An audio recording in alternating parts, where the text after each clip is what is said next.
Hello students, welcome to our channel science gamma. এখন তোমাদের class 8-এর পরিবেশ ও বিজ্ঞান থেকে যে 9 নম্বর স্কুলটা দেওয়া আছে ইতাহার হাই স্কুল, তো পেজ নাম্বার দেখে নাও 201।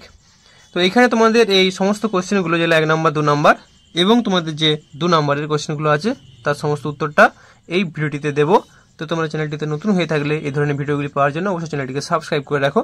তো দেখো একের দাগের একটা কি বলছে, জলের বাষ্পীভবনের ইনতাপের মান কত? অবশ্যই 537 ক্যালোরি পার গ্রাম, অ্যান্সার হবে ডি এরটা। এরপর 2 এর দাগেরটা, তড়িৎ বিভবের একক কি? তড়িৎ বিভবের একক হলো ভোল্ট, অ্যান্সার হবে ডি এরটা। একটি তড়িৎ অবিশ্লেষ্য পদার্থ কি? না, অবশ্যই হবে অ্যান্সার সি, চিনি। তারপরে কোশ্চেন, একটি খারিফ ফসলের উদাহরণ দাও। তো খারিফ ফসল মানে যেটা বর্ষাকালে হয়, অবশ্যই অ্যান্সারটা হয়ে যাবে কিনা তুলো।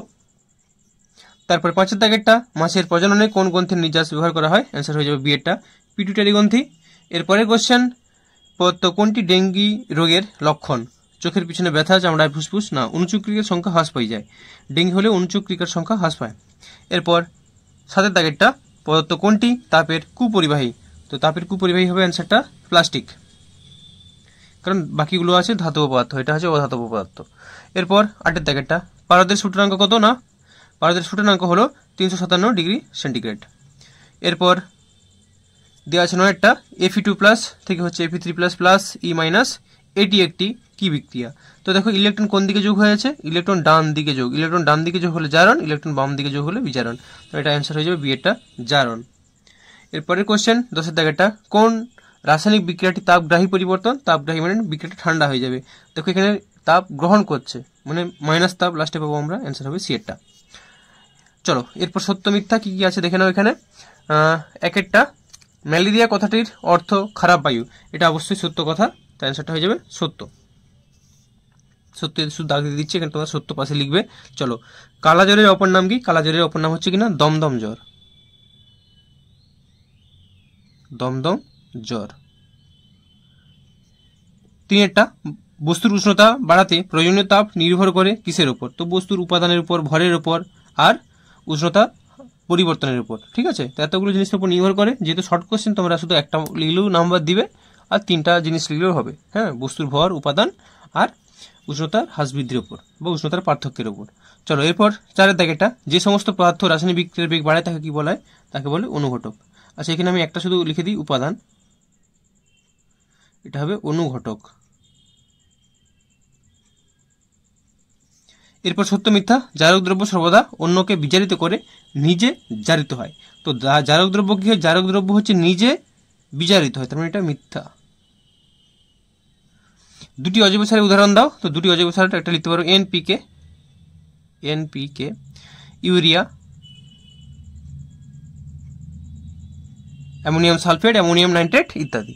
চলো এরপর 3 এর দাগের একটা, গ্যালভানাইজেশন কাকে বলে? আর আচ্ছা, গ্যালভানাইজেশন কাকে বলে আগে দেখে নিয়ে যাক।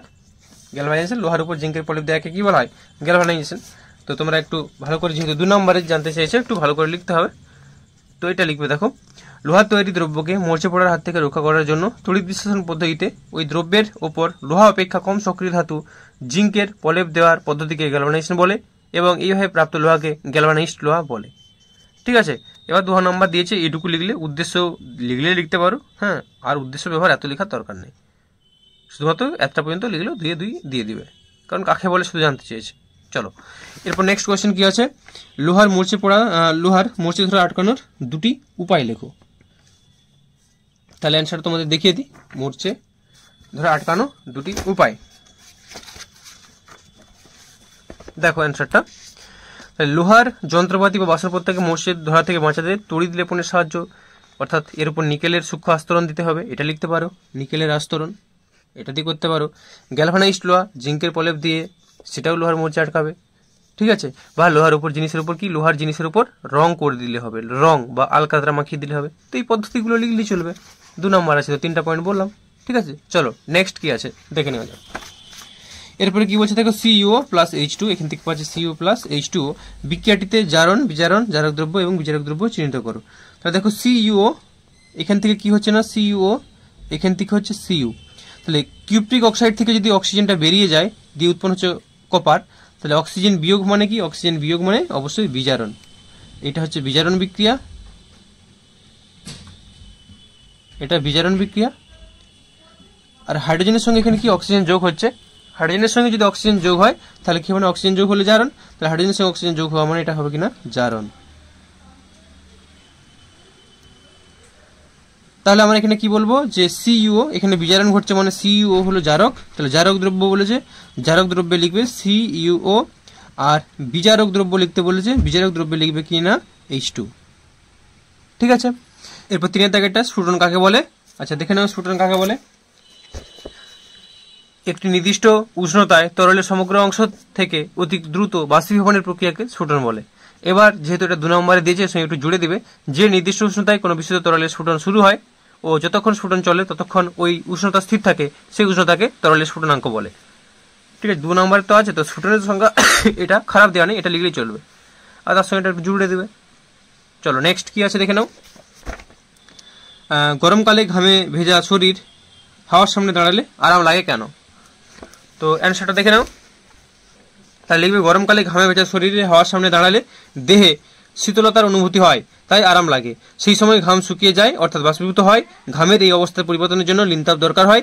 ঘাম বাষ্প হওয়ার জন্য যে লিনতাপের দরকার হয় ঘাম তা দেহ থেকে শোষণ করে, তাই ঠান্ডা লাগে। ব্যাস, এটা লিখলেই হবে। চলো নেক্সট প্রশ্ন কি আছে। মৌমাছির জীবনচক্রের ধাপগুলি কি কি? 4 প্রশ্ন, তো দেখে নাও। তো মৌমাছির জীবনচক্রের ধাপ প্রথমে হবে ডিম, ডিম থেকে লার্ভা, লার্ভা থেকে পিউপা, পিউপা থেকে পূর্ণাঙ্গ।